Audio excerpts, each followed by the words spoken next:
You bought 3 properties after many years of doing private lending with JWB. Mike, you want to go a little into more detail of why you ended up, after all those years of private lending, decided to buy these properties? I guess more of a realization that this would meet our long-term goals, not just with 20, 25 years of appreciation, but also two enormous tax benefits, in my opinion, that are available today. One of them is for being able to avoid depreciation recapture, which means today, as any of us who have properties, you can depreciate them over the course of 27 and a half years, but those are essentially long-term loans from the IRS that have to be paid back at your current tax rate when you sell the property. But if you hold on to your properties and until after the end of your life and pass them on to your heirs, they get to avoid all of that depreciation recapture that you have benefited from during the time that you've owned the property. That's a large tax bill that they save on. And then the other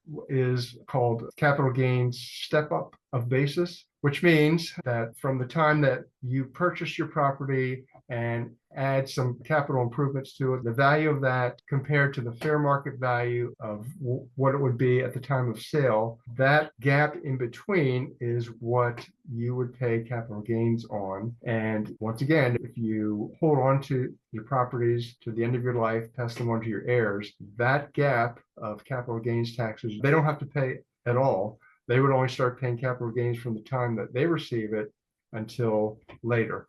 So that's why we did this. Plus, we have our own home. So we have 4 children, 4 homes. We're thinking that's probably good. Plus, it doesn't drain us from being able to hit our short-term goals financially. I love how the idea of giving them inheritance while you're around is a part of it. And then the idea of the inheritance that they're getting once you pass on, you want to experience the financial legacy you leave behind and the way that they're going to experience it as well as a vehicle for tax savings when they get to inherit all the stuff that you work so hard to pass down.